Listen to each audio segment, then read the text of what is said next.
They told me I wasn't welcome at my own father's birthday party. My mom said it with a smile like she was doing me a favor. We all agreed. It's best if you don't come.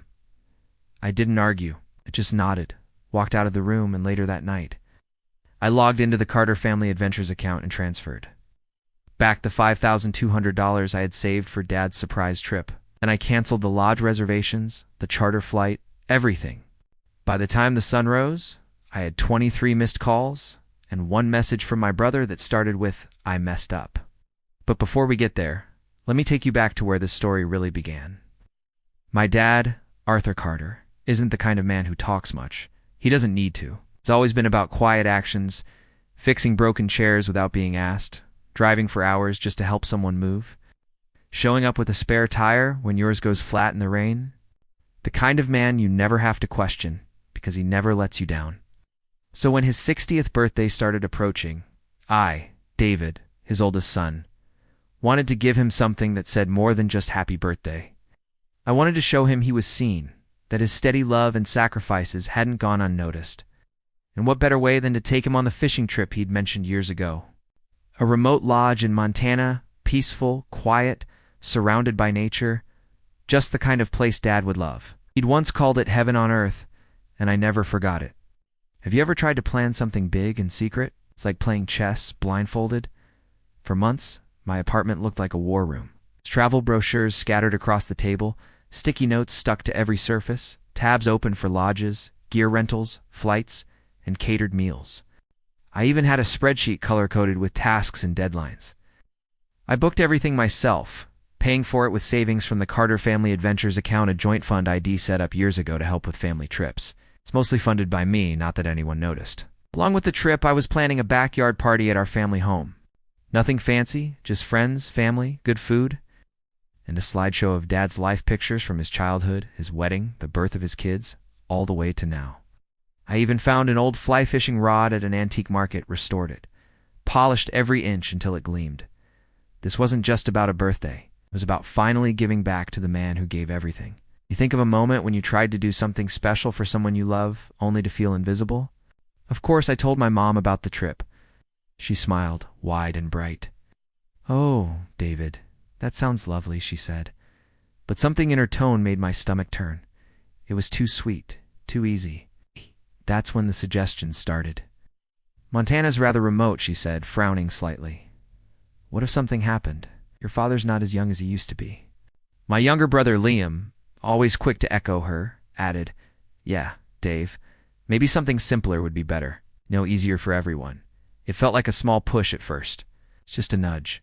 But slowly that push turned into pressure. My carefully planned trip started to look more like something Mom wanted closer to home. It's easier to control, more polished, less personal. A few weeks later, I got a call from Aunt Carol, Dad's younger sister. She's blunt, but kind. "Your mother means well," she told me, after I shared my concerns. "But you know, Margaret, she likes things her way. Just make sure your dad's wishes aren't getting lost in all this." At the time, I brushed it off. I didn't want to think badly of Mom, but her words stuck with me. A tiny seed of doubt started to grow. I focused harder on the details of the trip, trying to drown out the noise. I imagined the look on Dad's face when I handed him that old fishing rod, when he stepped onto the dock at the Montana Lodge. I pictured him laughing over chocolate cake from his favorite bakery, surrounded by friends and old family photos. These images kept me going when Mom's comments became more controlling. She canceled my bakery order. "Too simple," she said, waving me off like a child. She replaced it with a cake that looked like it belonged on a magazine cover. Expensive, towering, and definitely not Dad's style. Then she made it clear that I was expected to pay for the upgrade. "It's for your father," she said, as if I'd forgotten.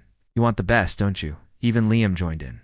"I've been helping with the real work," he said, "while your bookings are online stuff. Mom and I are doing the actual planning." The words stung more than I wanted to admit. Have you ever felt like the more effort you give, the less you're seen? Then I discovered the group chat. Dad's big 6-0 surprise, it was called. A party planning thread. Without me in it, my stomach dropped. When I asked Liam, he shrugged. "It's just for quick stuff," he said, not meeting my eyes. "Don't make it weird." But it wasn't just quick stuff. They were replacing the caterer I hired. scrapping the playlist I'd spent weeks putting together. They even changed the decorations I'd already bought. The last straw came a week before the party. I walked into my parents' house to find Mom, Liam, and a few distant relatives setting up folding chairs in the backyard. Decorations I'd never seen. Food I didn't order. Music I didn't choose. "David, so glad you could finally make it," Mom said, pointing to a stack of chairs. "You can help by setting those up." That was the moment I knew I wasn't planning this party anymore.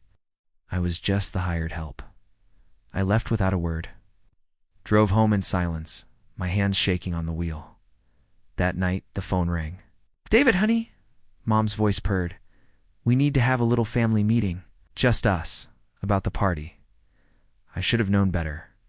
But I still hoped it was a chance to fix things. I showed up the next day. That's when she said it. We all agreed. "You're not welcome at your dad's birthday party." Just like that, everything I built, everything I gave, was thrown away.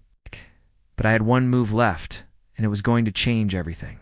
The silence after her words was suffocating. "You're not welcome at your dad's birthday party?" It rang in my ears like a bell I couldn't unhear. I don't remember standing up. I don't remember walking out. All I know is I was suddenly outside, the front door clicking shut behind me, and the cool air hitting my face like a slap. I got in my car. My hands trembled as I turned the key. But I didn't cry. Not yet. Not until I pulled into my apartment complex and sat in the parking lot for 20 full minutes, staring at the dashboard, replaying every word she said like a broken song. Mom, Dad, Liam, they all looked so calm, so rehearsed. Like this wasn't a painful decision, but a performance. I wasn't even angry in that moment. Just numb, hollow. Like the floor of my life had dropped out, and I was free-falling into something I didn't recognize. And still, even then, some stubborn part of me hoped Dad would call, that he'd step in, that he'd say, "No, this isn't right. David deserves to be there." He didn't. Instead, I opened the Carter Family Adventures banking app on my phone, stared at the balance, $5,200. Saved penny by penny for Dad's dream, trepanned, moved it back to my personal account, then I canceled. The lodge booking, the guide, the flights. I took the hit on the cancellation fees. It was like watching a house I'd built with my bare hands burn to the ground, one click at a time. By morning, I had 23 missed calls. Most were from Mom, her messages growing increasingly panicked. A few were from Liam. One was from Dad, and then there was the message from Liam that made everything shift. "Dave, I messed up, big time. Mom's been lying. Not just about the party. About a lot more. I found something. You need to see this. Me, please. It changes everything." I stared at that message like it was written in a foreign language. What did he mean? What did he find, and why now? I didn't want to believe it. I didn't want to trust him, not after the way he stood by Mom's side and nodded while she cut me out of our father's life. But something about his message, about the rawness in that please, felt different. Have you ever been betrayed by someone and then had them ask for your trust again? What would it take for you to believe them? I agreed to meet him the next morning, somewhere neutral. We picked a little coffee shop downtown, open windows, public space. I didn't want anything too personal. I wasn't ready for that. When I walked in, I barely recognized him. Liam sat in the corner, hunched over a cup of untouched coffee. His usual smug confidence was gone. His hair was a mess, eyes red like he hadn't slept. He looked like someone who'd seen a ghost. "Hey," he said quietly when I sat down. "Thanks for coming." I didn't reply. Just waited. I didn't owe him anything, not after what he let happen. "I know you don't want to hear anything from me," he said, "but just ... listen for 2 minutes. Please." I nodded once, took a breath like he was diving underwater. "After you left the house yesterday, Mom went nuts. Not about Dad being upset. Not really. She was mad because you ruined her plan. That's what she kept saying, he ruined my plan." I said nothing, but my jaw clenched. "She wasn't worried about Dad at all," Liam continued. "Just about how she looked. About how everything was supposed to go exactly the way she pictured it." He glanced up, eyes searching mine for some kind of opening. It bothered me. I don't know why it hit differently this time. Maybe because she dismissed one of my ideas too. That dumb tribute thing I mentioned, Dad's old college band, she just shut it down, said it wasn't broadly appealing. He gave a dry laugh. It stung more than I thought it would. Then he got quiet, reached into his bag and pulled out a thin manila folder. Last night, she was ranting on the phone to one of her friends. I don't know what made me do it, but I went into her office. That old antique desk Dad's gift from years ago was a drawer she always keeps locked. I found the spare key, slid the folder across the table. My name was written on the tab in Mom's handwriting. I don't know what all of it means, Liam said, but I think you need to see it. With hesitant fingers, I opened it. Inside were printed emails, dozens of them. Long, detailed threads between Mom and her closest friends, some dating back almost 10 years. She talked about me like I was a problem she needed to manage. She said I was too independent, too close to Arthur, too much of a threat to the balance she worked so hard to build. I read line after line about how she spun stories to relatives to make me look selfish, difficult, ungrateful. But that wasn't the worst of it. Tucked in the back was a sealed envelope in a delicate, fading script. It was from Grandma, Arthur's mom. The woman who practically raised me when I was little. She died 10 years ago. She stared at the postmark. It was dated just a week before she passed. The envelope was addressed to me. It had never been opened. My throat tightened as I broke the seal. My dearest David, it began. If you are reading this, it means I am gone. There are things I feel you should know, things your mother might not tell you. You've always had a kind heart, my boy. Don't let this world take that from you. She went on to say she had set up a small trust fund for me. Nothing huge, just a little financial support to help me follow my own path. She asked Mom to tell me about it after she passed. Mom never did. She's been keeping this from you the whole time, Liam said softly. There are financial records, too. She knew. She's been using it lightly. Just enough not to draw attention. But it's all there. I sat back in my chair, stunned. All the fights, the distance, the confusion about why I always felt like the outsider, the missing trust. It wasn't me. It wasn't in my head. Mom had been pulling the strings for years. Have you ever uncovered a truth so big it made you question every memory? Liam looked like he wanted to say more, but he stopped himself. Instead, he asked, "What do we do now?" I folded the letter and placed it back in the folder. I talked to Dad, I said. Not alone, he nodded. I think it's time he sees the truth, because this wasn't just about a party anymore. It was about everything. 4:00, when I called Dad that afternoon, his voice cracked before he even said hello. David, yeah, we need to talk. It's about Grandma and Mom. Can you be there? I need you both in the room. There was a pause long enough to make me think he might hang up. But then, quietly, okay? Come by tonight. It was dark by the time I pulled into the driveway. Liam was already waiting out front, shifting nervously from foot to foot. He gave me a short nod, the kind that said he wasn't sure if he belonged here either, but he followed me to the door. Nice. Inside, the house felt unfamiliar. Every photo on the wall, every cushion on the couch, seemed like part of a carefully arranged set for a show ID never agreed to be in. The scent of lavender and polished would hit my nose, the smell of my childhood, now mixed with something sour. Mom and Dad were in the living room. She was perched on the edge of her chair like a queen awaiting tribute. Dad sat beside her, his hands folded, eyes fixed on the carpet. David, Mom said with a smile so tight it looked painful. What's this all about? I didn't answer. Not right away. I stepped forward and placed the manila folder on the coffee table like it was evidence in a courtroom. Dad looked at it, then at me. What's this? Something Liam found, I said. Something you need to see.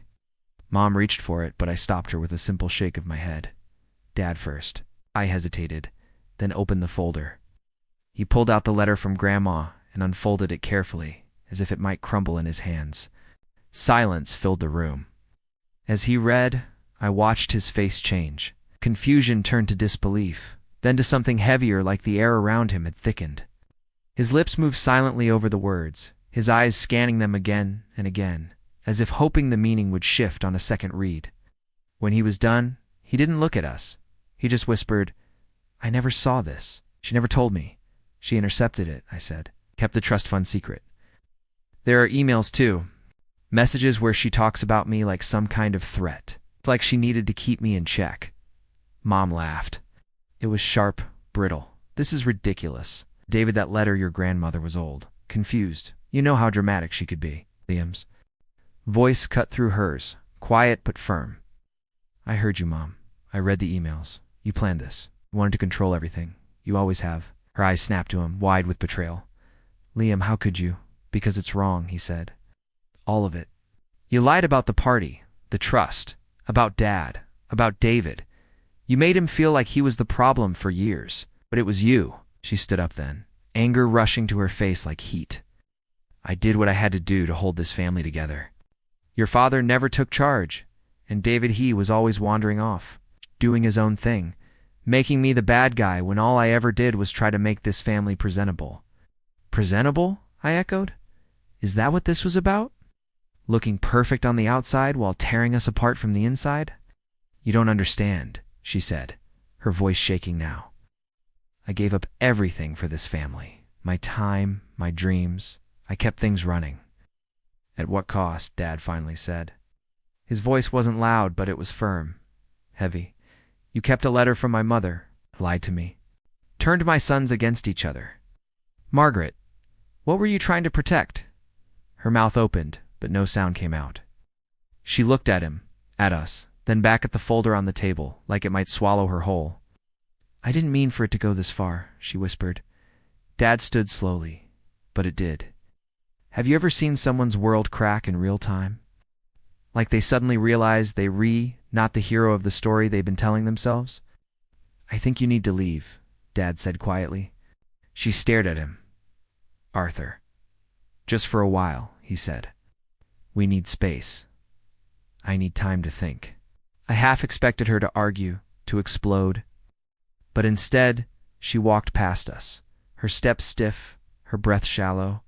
She picked up her coat and keys from the hook by the door and left without another word. The door clicked shut. The silence afterward felt different, cleaner, like the storm had passed but left everything soaked. Dad sat back down and held the letter in his lap. Your grandmother trusted me to do right by her, and I didn't even know. She tried to make sure I never saw it, I said. She knew Mom would try to control it. He looked at me, really looked. I'm sorry, David. I failed you. No, I said. You trusted someone you loved. That's not a failure. Liam shifted beside me, uncomfortable. So, what happens now? Dad was quiet for a long moment. Now we rebuild. One piece at a time. The birthday party was canceled. No backyard decorations. No giant cake. No slideshow. But a week later, Dad and I sat on the back porch, just the two of us. I grilled burgers while he cleaned his old fishing reel. We didn't say much. We didn't have to. Later that night, we talked about going to Montana. Just us. Maybe Liam too, if he kept showing up the way he had been. Maybe. We were still broken, in places, but there was light getting in now. Sometimes healing doesn't come with confetti. It comes in quiet moments, in hard truths, in starting over. And for the first time in a long time, I felt like we were finally beginning something real. The next few days passed like I was walking through fog. Everything was quieter, but not peaceful. Just suspended. Like we were all waiting for something else to fall apart. Mom had left the house. No dramatic exits, no bags packed in fury. It's just silence and space. Dad didn't say where she went, and I didn't ask. Part of me thought she'd be back in a few days, acting like nothing happened. That's how she worked press reset. Pretend the cracks never formed. But this time, something was different. The silence didn't feel temporary. It felt permanent. Like the start of something we hadn't dared imagine. One morning I woke to a message from Liam. Dad wants us to come by today. Says he found something in the garage. Something from Grandma. I stared at the screen, half-dressed, my coffee going cold beside me. Another thing from Grandma? After the letter, the trust, the emails, what more could she have left us? But curiosity won. An hour later, I pulled into the driveway and found Liam waiting outside, looking nervous again. That had become a common look for him lately. He nodded at me. He's in the workshop. The garage was Dad's sacred space part tool shed, part-time capsule. Shelves lined with labeled jars of screws and nails, the scent of cedar and machine oil hanging in the air. It was a space untouched by drama, or so I thought. Dad was hunched over his old workbench, a dust-covered shoebox open in front of him. Inside were letters, photos, and something wrapped in yellowed tissue paper.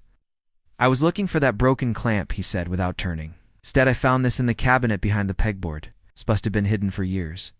I stepped closer and gently unwrapped the tissue. Inside was a small photo album. Not just any album, this one had pictures I'd never seen before. Photos of me as a kid with Grandma, reading books on her lap, baking cookies, playing in the yard. Each photo had a note scribbled on the back in her looping script.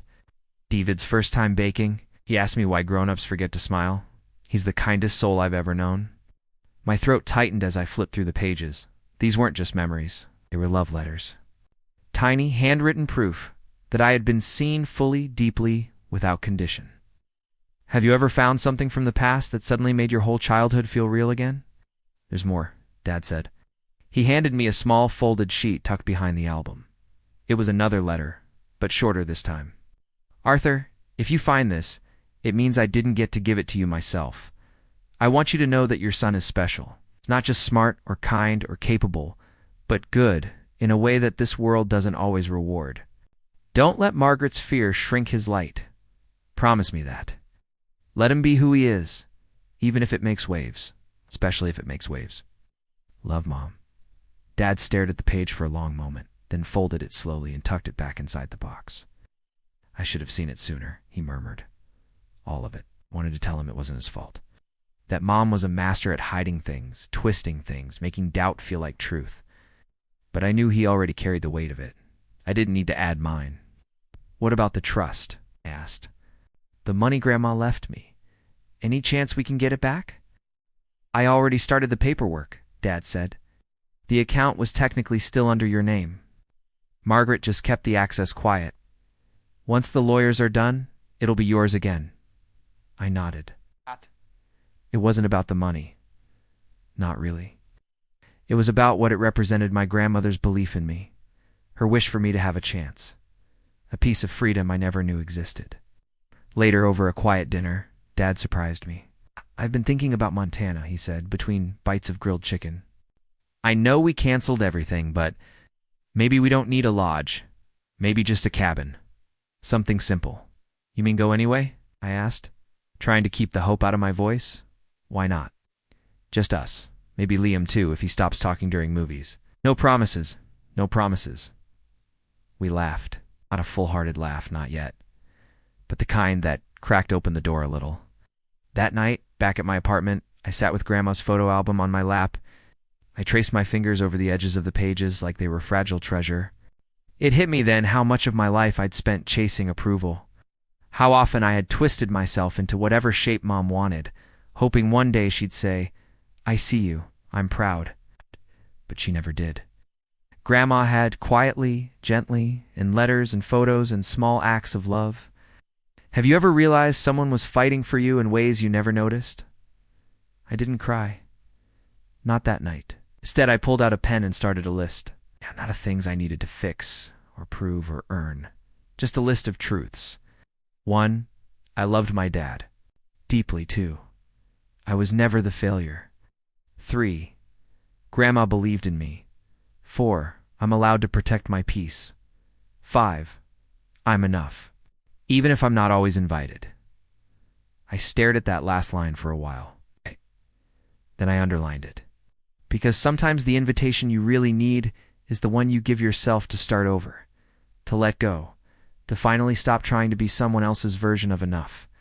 The next morning, I booked a small cabin by a lake in Montana. No resort, no catering, no fireworks. Just space, time, truth, and maybe for the first time, a beginning that belonged only to me. It was 2 weeks after the confrontation in my parents' living room, when the letter from the law office arrived. It came in a simple white envelope, no drama, no warning, just a folded letter inside, confirming that the trust Grandma had left me was now officially in my name, along with a breakdown of its contents. She hadn't been a wealthy woman, but she'd saved what she could.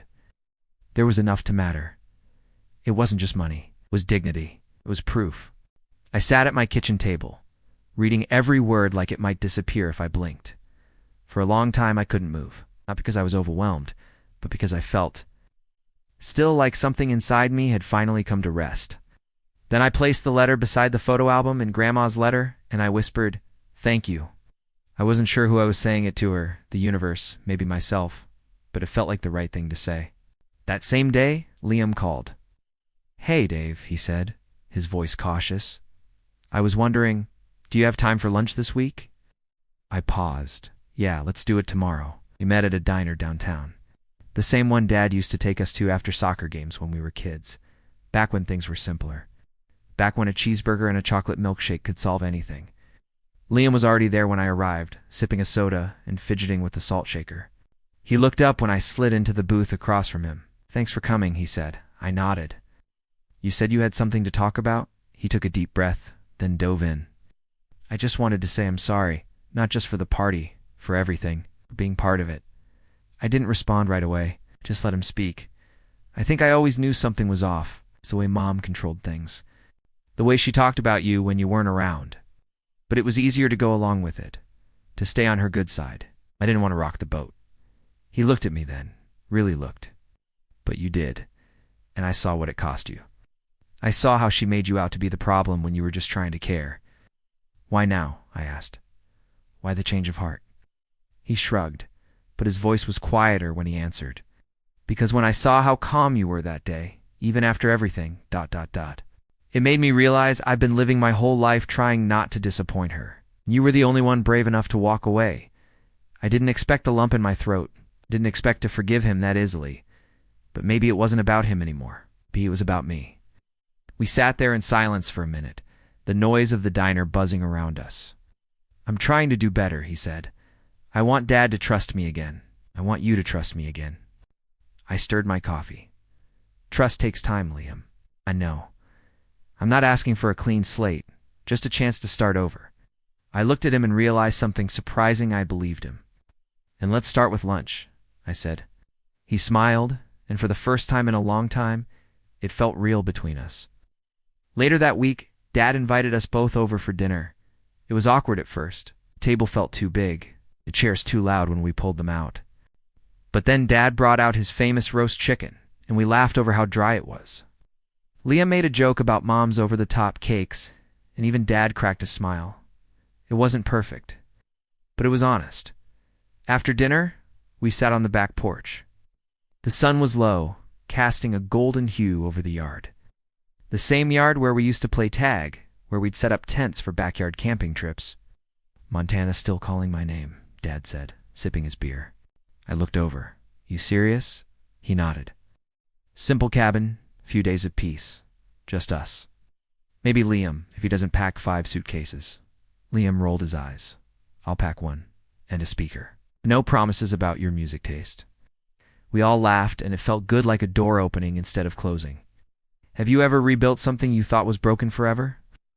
That night, as I was getting ready to leave, Dad pulled me aside. "I read the letter again," he said. "From my mom? She was right about you." I shook my head. "You don't have to know," he said firmly. "She was right. You've got a kind of strength I never understood before. The quiet kind. You've been carrying all of us for years, and I never even saw it." He looked away, then back at me. "I'm proud of you, son. Not for the trip or the trust or the party. For standing up when it would have been easier to walk away." Those were the words I had waited my entire life to hear. And now that they were here, they didn't feel heavy. They felt ... freeing. A few days later, I packed for the Montana trip. Not the original lodge with the gourmet meals and guided tours. Just a small lakeside cabin I found online. 1 bedroom, a screened porch, and a view of the water. I brought Grandma's photo album, the old fishing rod, and a journal. Liam joined us a day later, showing up with 2 bags and a sheepish grin. "1 for clothes, 1 for snacks," he said. We spent the days fishing, hiking, talking. The nights were quieter cards by lantern light, old stories around the fire, moments of stillness I didn't know I needed. One morning, I stood at the edge of the lake alone, the mist rising like smoke, the world perfectly still. I thought about everything we lost, and everything we found in the wreckage. Family isn't about being perfect. It's about being real. About choosing honesty, even when it hurts. About loving each other enough to face the truth. And in that moment, I knew. I wasn't just healing. I was home. The last morning in Montana was the quietest yet. The lake was a mirror, still and silver in the early light. Birds called somewhere in the trees, but otherwise the world was hushed as if it knew we were leaving and didn't want to rush the moment. I stood on the porch of the cabin, coffee in hand, watching the mist roll over the water like breath. Liam was still asleep, and Dad was inside packing his gear, probably overthinking how to roll his socks. I just stood there, letting it sink in. Not just the view, but everything. The silence, the space, the healing. This wasn't the trip I had planned. It wasn't the polished, expensive, meticulously organized adventure I had envisioned for Dad's 60th. There was no slideshow, no big toast, no catered meal or fancy cake, but it was real. The conversations we'd had, the laughter around the fire, the awkward silences we learned to sit through this trip had given us something no amount of planning could. A second chance. Later, while we loaded the car, Dad handed me a small box. "Found this in the cabin," he said. "I think it's yours." I raised an eyebrow. "What is it?" He shrugged. "What does it open it when you're home?" The ride back was long but peaceful. I didn't talk much, but there was no tension in the quiet. It was the kind of silence that comes when things are finally settled, when everyone knows what matters. We dropped Liam off first. He slapped the roof of the car and said, "Thanks for letting me come. Seriously, next time bring fewer bags," I called as he walked up to his apartment. He grinned. No promises. Dad and I drove on in silence for a while. "You think she'll come back?" I asked eventually. "Yes." He didn't pretend not to know who I meant. "Maybe, but it won't be the same. Would you want her to?" He was quiet for a long time. Then, softly, "Only if she's willing to change. Really change. Not just say she will. And if she doesn't." He glanced at me, then I keep healing, keep choosing peace, like you did. It struck me how much lighter he looked now, like someone who had been carrying invisible weights for decades and finally put them down. When we reached my place, Dad parked and turned to me. "David, yeah, I'm proud to be your father." The words landed soft and strong. I nodded, swallowing the lump in my throat. "Thanks, Dad." He drove off, and I stood there watching his car disappear down the street, sunlight bouncing off the windows. Then I went upstairs, took off my shoes, and opened the box he'd given me. Inside was the vintage fly fishing rod, the one I had restored. Wrapped around the handle was a note in Dad's handwriting, for all the trips still to come. I sat down on the floor, holding the rod in my lap. And for the first time since this entire thing began, I let the tears come. Not from sadness, not from anger, but from release. Have you ever cried not because you were broken, but because you were finally whole? A few weeks later, an envelope showed up in my mailbox. It was cream-colored, thick paper, no return address. Inside was a handwritten letter from Mom. "David, I've been thinking a lot since everything happened. At first I was furious. At you, at Liam, at your father. But really, I was angry at myself for being caught, for losing control. I never saw it as control. I told myself I was protecting the family, keeping things running, but the truth is, I was afraid. Afraid that if I didn't shape things a certain way, I wouldn't matter. See now how wrong I was. I see what I did to you. I don't expect forgiveness. I don't even know if I deserve a response. But I needed you to hear it from me, not through anyone else. You were always the strong one, even when I tried to make you feel weak. You've become the man I wish I'd had the courage to be. Love, Mom." I folded the letter and set it on my bookshelf. I didn't call her, not right away. Some wounds needed time, even if apologies had been spoken. But I felt something shift. Not closure, but maybe the beginning of understanding. 6 months later, I gave a talk at a small leadership retreat. It wasn't about business or goals. It was about family, about boundaries, about choosing truth over performance. The room was small, just 30 people, but every face looked locked in. Afterward, a woman approached me. "Thank you," she said. "I didn't know other people went through things like this." That's when I realized our stories are bridges, quiet, powerful bridges that help others feel less alone. Later that evening, I took out the list I wrote after Grandma's letter. I'd folded it so many times, it was soft at the edges. I read it again. 1. I loved my dad. 2. I was never the failure. 3. Grandma believed in me. 4. I'm allowed to protect my peace. 5. I'm enough. I added a new one. 6. I choose my own story. Because I do. Not the version Mom told, not the one Liam once believed, not even the one I used to chase, but the real one, mine. A year later, Dad and I returned to Montana. Same cabin, same quiet lake. This time I brought someone with me, Amanda, a friend who'd quietly become more. We'd met at the retreat. She listened like it was her gift. She never asked me to prove anything, just to show up as myself.